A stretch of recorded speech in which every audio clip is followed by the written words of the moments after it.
అహాబు downfall కారణం ఏంటి? పతనం ఎందుకు వచ్చింది అతనికి?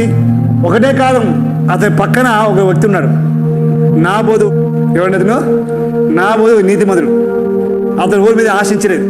అహాబుకి ఏమొచ్చింది? ఆ జాగా కావాలి. దేవుడు ఇచ్చే రాజ్యం ఇచ్చాడు. దేవుడు ఇజ్రాయెల్ మీద ఒక రాజు పెట్టాడు. దేవుడు నాబోదు పెట్టలేదు. దేవుడు ఒక నాబోదు వచ్చి ఒక నీతిమంతుడు ఉన్నప్పటికీ అతను ఆ పొజిషన్ ఇలే. కానీ ఎవరికి ఇచ్చాడు? దేవుడు అహాబుకి ఇచ్చాడు. దేవుడు అహాబు ఎంత నమ్మకం ఉండాలి బిడ్డ. చిన్న పీసు, ఎంత చిన్న స్థలం, దాని మీద తన దృష్టి పడింది బిడ్డ.